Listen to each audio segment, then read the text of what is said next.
Alright, so guys, this is my mouse setup, and I'm going to go through and show you guys what I'm keeping and answer a couple of questions that I've gotten in the time that I've had this set up about this system. First thing people ask me is, where did I get this? How much, etc., what is it? I was fortunate enough to get this secondhand. The guy I got it off of was able to get it quite cheaply through the university.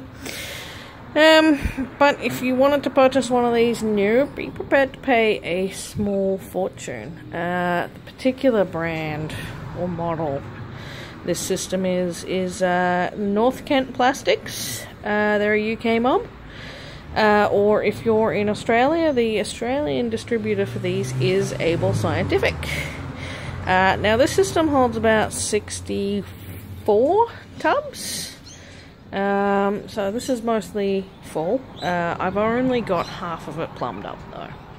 And you'll notice that I do not have any individual water bottles in here. Now there's a couple of reasons for this. First is cost.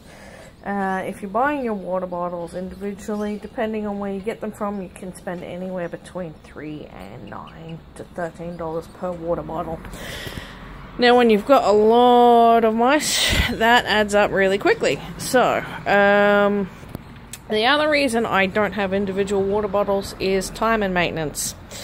I found even in smaller systems, 80% of your maintenance is farting around with your water bottles. If it's particularly hot, sometimes you'll have to change water to maybe even 3 times a day. And the more mice you have, the more time that adds up to being, and the less practical it is. So, I'm just using these cheap, generic Chinese drippers. I bought these off of eBay, 60 for about 30 bucks.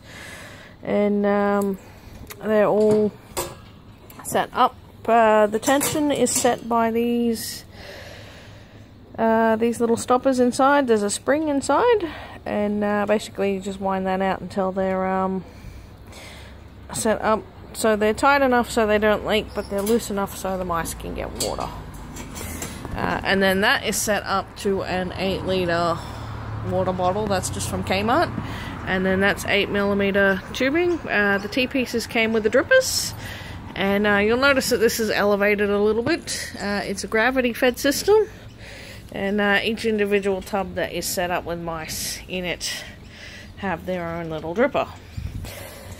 Another question I get asked is, what sort of food do I use? At the moment, I am feeding everybody on the Biomare cubes. It is a horse food. I buy that in bulk because it does work out cheaper for me in the long run. Bulk bag of food lasts about 6 weeks, and I also buy my sawdust in bulk. Bulk sawdust lasts me about 3 months at this point. But once I get the rack completely filled up and plumbed, I'll probably be going through feed and sawdust a lot quicker. So these tubs are quite big. They're fairly long, as you can see. And they comfortably fit, you know, between 10 to 15 adult mice in them. Now, I don't run them at quite that capacity. I like to keep my ratios for my breeders at 1 male to 2 or 3 females. And I do not separate my males out from my females when breeding. A couple of reasons. One, I'm trying to go for best turnover. I'm feeding a quality feed, and I monitor my mice for aggression. So even though these are feeders, I do like to keep some pet qualities in them. I don't keep anybody that bites. I don't keep anybody that beats anybody else up. So they're all really chill. I'm breeding for that placidness. The only time I'll separate is I'll separate a weaned litter from the breeders, because by the time one litter weans, the females are ready to give birth to their next litter. And these tubs aren't quite big enough to keep large numbers of mice going like that. So once the litters are weaned, I separate them into males and females, and then I'll grow them out. And then I'll pick from my grown out if I want to use any of those as breeders, or if they all become culls for feeding. I don't feed anything live. So I'll go through, you know, maybe once a month and pick out what sizes I need and do my culls and then freeze. Now let's have a look at some of the individual mice. So in here we've got 2 girls, we've got a black and white, and we got a blue and white tan. Sorry, not tan, pied. There's no male in them at the moment because these two are having a rest. Some of these tubs are really tight fitting. So in here we've got some chocolate and tans and pieds, and you'll notice that there's a couple of light coloured babies. Those will be Siamese. So once these guys are weaned, they'll be ready to be separated out. So we've got a litter of pinkies in there now. And this is to a pair of Himalayans. We got another fat mama up here. We got some black and white pieds. We got some more Siamese. We got some younger mice over here. We got a Siamese pied and a chocolate pied. We've got some blue series in here. We've got some doves and some tans. And some lilacs. So in here we've got our chocolate tan. We've got a Siamese fox. We've got a lilac. You're not supposed to breed dilutes into the tans, but I think they're a cool color combination. So sort of working on doing some more of those. Just a little side project for myself. So we got some black and whites in here. Now, maintenance-wise, sawdust gets cleaned once a week. I usually do that on bin day. That way it's gone and it's not stinking up my bin. And it takes me about an hour to do sawdust. So, like I said, I've only got half of these set up at the moment, so I'll do all the empty ones with clean sawdust and stack them up. And then I will take the dirty ones and move the mice into clean tubs. And then once all the dirty tubs are stacked up, then I empty them into the bin. So that's the quickest way to do it, I found. So yeah, they get cleaned once a week. Food gets checked daily. And water gets done about once a week as well. Because it is on this automated system, so I'm not doing individual bottles. Like I said, individual bottles will be 90% of your maintenance. So that's one of the best pros for these automatic systems, is that they just take so much of the work out of it. Some of these do need to be fed again. So you got another litter in here. These guys are close to the weaning point, so in about a week or so I'll separate these into their sexes. And what else have we got? So we got a black tan, and we got a Siamese in here, and their litter. So quite a few different things. I am trying to work on improving the tan lines.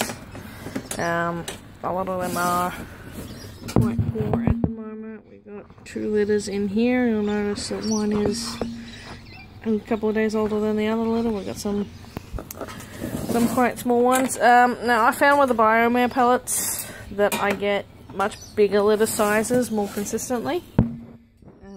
It is more expensive than your other rat and mouse feeds, but if you're breeding for numbers, then it's one of the better foods that you can feed. Also, there's not a lot of smell. One of the other questions I get asked quite frequently is, do your mice stink? Or how do you deal with odor? And I find that smell is related to your husbandry and what you're feeding. So if I give these guys leftovers, table scraps, if I give them the broccoli and the carrots and stuff that we don't eat for dinner one night, I'll find that, you know, after they've had a good munch of that stuff, they will be smelly. It is good to give them fresh produce, but the more fresh stuff you give them, the more they're going to stink. So a good quality dry food, and make sure you keep on top of your cleaning. Those are the 2 best ways to keep on top of odor. Another way to tackle smell is to not have them in an enclosed area or inside the house. So these guys are just in my doorstep here, so this is open air. So there's heaps of ventilation. If you're keeping your mice in a poorly ventilated area, you're going to notice the smell a lot more. Now we've got some Manx in here. I'll pull these guys out so you can have a good look at them. So these are a random mutation that's popped up, and I'm gonna breed these for pet quality. So we've got quite a few in here. We've got 1 boy and 3 girls in here. This is a poorer example of a Manx. She's got a little piggy tail happening there, and that's what you don't want in your Manx. What you want is ones that have very little tail or no tail at all. So, you know, these are all really chill, really friendly mice. Like, you can pick them up. They don't bite or carry on, you know. And that's one of the qualities that I like to breed for. Again, if your mice are skittish, or they bite, or you can't handle them, that makes it so much more difficult to feed and maintain them, particularly if you're keeping them in setups like this.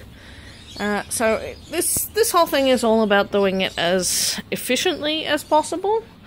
And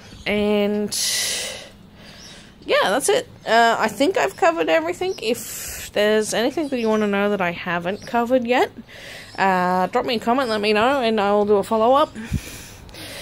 But yeah, that's it. So, alright. Thanks for tuning in, and I will see you guys next time, I guess.